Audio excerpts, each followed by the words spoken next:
வணக்கம். சென்னை பகுஜன் சமாஜ் கட்சியின் தமிழக மாநில தலைவர் திரு ஆம்ஸ்ட்ராங் அவர்கள் கடந்த வெள்ளிக்கிழமை மாலை பெரம்பூரில் அவருடைய வீட்டில் வைத்து படுகொலை செய்யப்பட்டதை கண்டித்து பல இடங்களில் போராட்டமும் கண்டன ஆர்ப்பாட்டமும் நடந்து வருகிற இந்த சூழ்நிலையில் மும்பை தாராவி பகுதியில் மும்பை விழித்தொழி இயக்கம் சார்பாக கண்டன ஆர்ப்பாட்டம் நடத்தப்பட்டது. இதில் ஆதி திராவிட மாகாண சங்கத்தின் செயலாளர் திரு மாரநாயகன் அவர்கள் கலந்து கொண்டார்கள் மற்றும் பல தலைவர்கள் கலந்து கொண்டு ஆர்ப்பாட்டத்தை நடத்தினர்.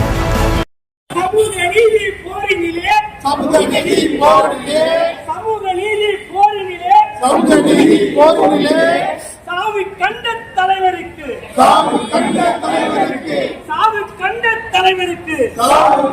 தலைவருக்கு வீர வணக்கம், வீர வணக்கம், வீர வணக்கம், வீர வணக்கம், வீர வணக்கம், வீர வணக்கம், வீர வணக்கம். சாதி ஒழிப்பு போரினிலே, சாதி ஒழிப்பு போரினிலே, சாதி ஒழிப்பு போரினிலே, சாதி ஒழிப்பு போரினிலே சாவு கண்ட தலைவருக்கு, சாவு கண்ட தலைவருக்கு, சாவு கண்ட தலைவருக்கு, சாவு கண்ட தலைவருக்கு வீர வணக்கம், வீர வணக்கம், வீர வணக்கம், வீர வணக்கம், வீர வணக்கம், வீர வணக்கம், வீர வணக்கம், வீர வணக்கம்.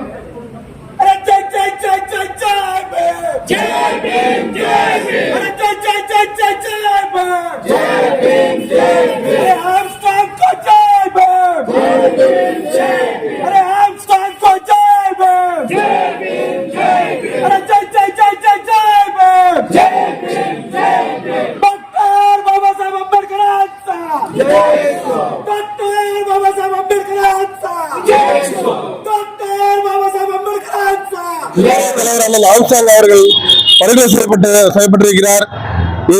இதற்கு தமிழக அரசே பொறுப்பேற்க வேண்டும்.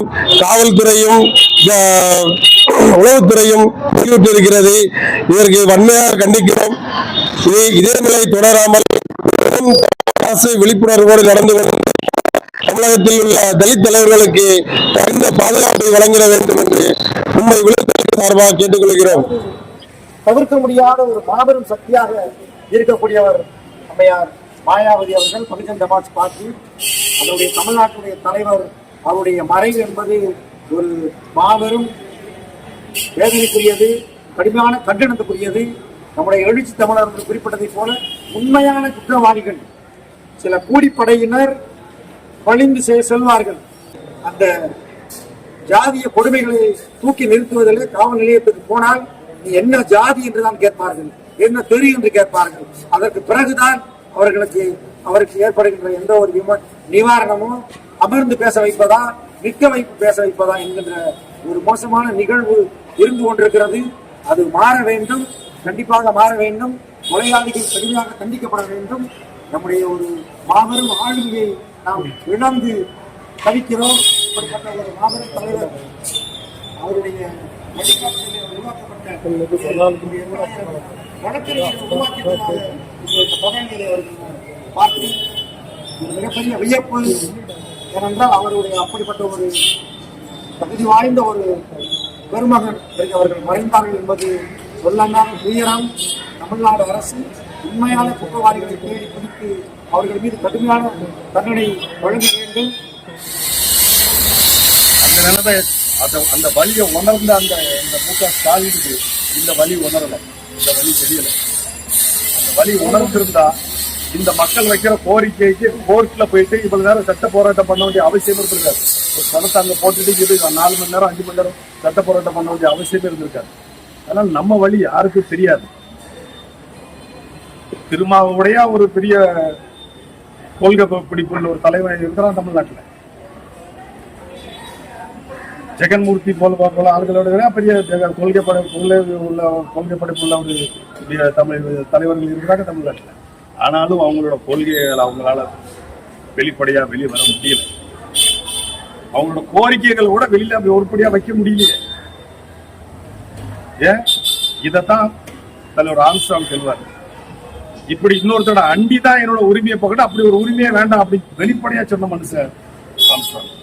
தன்னோட கடைசி இறுதி கட்ட அவரோட ஸ்பீச்ல பாருங்க, திமுக கழுவி ஊத்துவார் ஸ்டாலின்.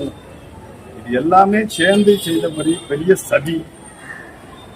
தொண்டல் ஆரம்பிச்சு பார்த்தா சரி, ஒரு தொண்டனை விட்டுனா இன்னொரு தொண்டன் அவன் 1000 தொண்டை உழைச்சிருக்கு. பாருங்களேன், ஆம்ஸ்ட்ராங் விதைக்கவே படல, அதுக்குள்ள இத்தனை ஆம்ஸ்ட்ராங் இங்கேயே உருவாயிட்டாங்க.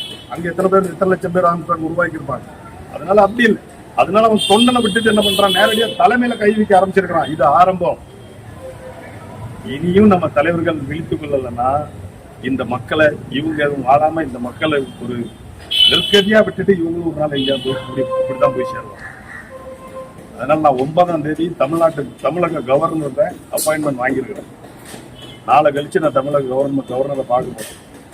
நம்ம அங்குள்ள ஒரு சில தலைவர்களை கூட்டி நான் போய் பார்க்க போறேன். அவங்கள பார்த்து இருக்கிற சேரியில இருந்து சிட்டி வரைக்கும் எந்தெந்த தலித் தலைவர்கள் இருக்கிறானோ, எந்தெந்த தலித் அமைப்புகளுடைய தலைவர்கள் இருக்கிறானோ, இந்த கிராமமா இருந்தாலும் சரி சிட்டியா இருந்தாலும் சரி, அந்தந்த தலைவர்களுக்கு போதிய பாதுகாப்பு அளிக்கணுங்கிற ஒரு மிகப்பெரிய ஒரு கோரிக்கையை தாராளி தமிழர்களா, மும்பை தமிழர்களாக இருக்கட்டும், தமிழ்நாட்டு தலித் மக்களாக இருக்கட்டும் சார்பாக ஒரு மாபெரும் ஒரு கோரிக்கையை நாங்கள் முன்வைக்க போறோம். ஆயுதோட மாஜன சங்க சார்பாக நம்ம எல்லாரும் சேர்ந்து அங்க ஒரு பெரிய மாபெரும் கோரிக்கையை முன்வைக்க போறோம். அது எந்த அளவுக்கு நம்ம அதுல சக்சஸ் ஆகும் தெரியல. எந்த அளவுக்கு, ஏன்னா நம்ம தான் எந்த வகையில் சமரசம் இல்லாத ஒரு அரசியல் நம்ம போயிட்டு இருக்கிறதுனால நம்ம இந்த மாதிரியான ஒரு சூழ்நிலை எல்லாம் சந்திக்க முடியும்.